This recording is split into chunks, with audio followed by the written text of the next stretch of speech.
morning, everybody, and thank you for coming today to hear my speech. My name is Cassandra Kirk, and I have been driving for approximately 5 years.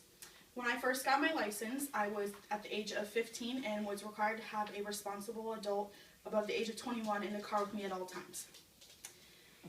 My mom was there to guide me on every road situation. At the age of 16, I got my normal driver's license. I was allowed to drive in the car by myself now. I didn't have to have an adult. Within the first month, I had friends in the car. I was webbing, which is a term coined by State Farm that is searching the internet while driving. And I was texting.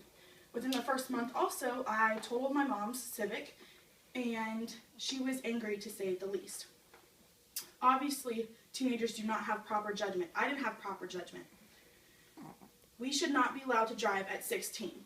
There's many things that can take place that teenagers partake in that are not acceptable for road conditions. If we raise the age limit to 18, it would give us an additional 2 extra years to have proper guidance on the road. That's why I'm going to tell you today, after my research, I'm going to tell you today why we should raise it, what will happen if we raise the law, and what you guys can do about it. According to AAA and 17 magazine, 46% of teens report texting while driving. That's almost 1 in 2 teens are on the road distracted while you guys are driving. That's putting you at risk and themselves at risk. About 1 in 5 Houston teens have extended conversations on the road. That means they're not replying, okay, yes, maybe. No, they're having long conversations, which means their eyes are off the road for long periods of time. Speeding. Yuma County leads the nation in fatal car crashes where speeding is a determined factor.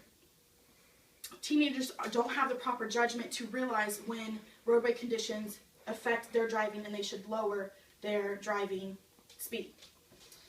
Drinking while driving is also a factor in teen driving. Although teens drink and drive less often, they're at increased car crash rates at any blood alcohol level. Cumulative research suggests that the brain functionality is not formed completely until early adulthood. Now that I have discussed why we should raise the legal age, I will discuss what improvements will be made if we do raise it.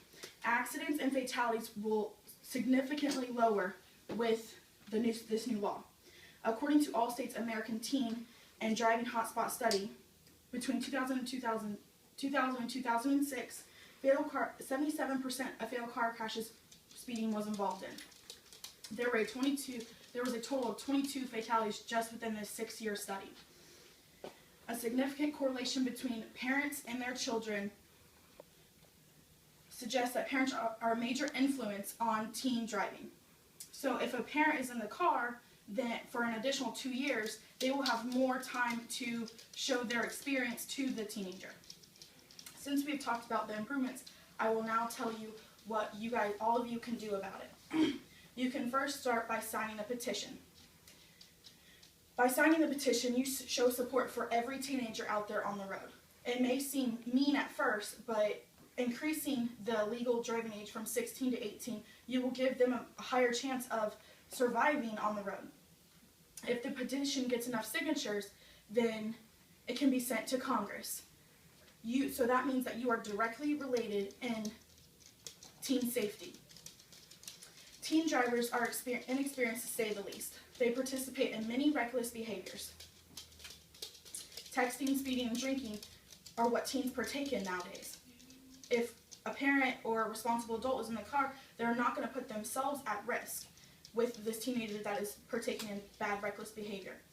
If we raise the legal driving age from 16 to 18, they will have 3 whole years to have an experienced driver guide them in every situation on the road instead of just 1 year. Thank you.